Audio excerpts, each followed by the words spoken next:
तो जब ट्रेडिंग में आपका पहला प्रॉफिट होता है तो क्या उसके बाद ओवर कॉन्फिडेंस आता है? जब किसी बिगिनर का पहला ट्रेड प्रॉफिट में चला जाता है तो एक अलग ही एक्साइटमेंट होती है, लगेगा कि बस अब मैं सब समझ गया, सब समझ आ गया मेरे, और कॉन्फिडेंस स्काई हाई हो जाता है। लेकिन सवाल ये है, क्या पहला प्रॉफिट ट्रेडिंग में ओवर कॉन्फिडेंस का रीजन बन जाता है?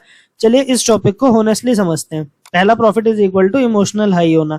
जब आपका फर्स्ट ट्रेड प्रॉफिट में जाता है तो डोपामिन रिलीज होती है, लगता है कि अब हर ट्रेड प्रॉफिट देगा। लेकिन ट्रेडिंग एक प्रोबेबिलिटी गेम है, नॉट सर्टेनिटी। तो ओवर कॉन्फिडेंस में क्या गलतियां होती हैं? पोजीशन साइज बढ़ा लेना, एसएल लगाना छोड़ देना, हर सिग्नल पे ट्रेड लेना, प्रॉफिट के बाद मैंने मार्केट को समझ लिया वाली फीलिंग आती है, जो कि डेंजरस है। मार्केट हर रोज एक जैसा नहीं होता, जो सेटअप आज काम किया हो सकता है कल फेल भी हो जाए।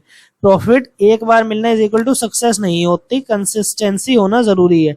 ट्रेडिंग में हर दिन नया टेस्ट होता है। प्रॉफिट को सेलिब्रेट करो लेकिन एनालाइज भी।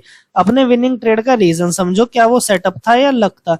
क्या रिस्क मैनेजमेंट सही था या रैंडम एंट्री थी? अगर समझ गए कि प्रॉफिट क्यों हुआ तो रियल ग्रोथ स्टार्ट होती है। डिसिप्लिन बड़ा फैक्टर है। पहला प्रॉफिट मिलने के बाद भी रूल फॉलोइंग कंटिन्यू रखनी चाहिए। स्ट्रेटजी, एसएल, रिस्क फिक्स्ड होने चाहिए हर ट्रेड में। ट्रेडिंग में लॉन्ग टर्म टिकने के लिए प्रोसेस पे ट्रस्ट होना चाहिए, रिजल्ट पे नहीं। तो पहले प्रॉफिट के बाद क्या करना चाहिए? जर्नल लिखो, क्या एंट्री थी, क्यों लिया था, एग्जिट कैसा था, अपने इमोशंस को समझो, क्या घबराहट थी या ग्रीड।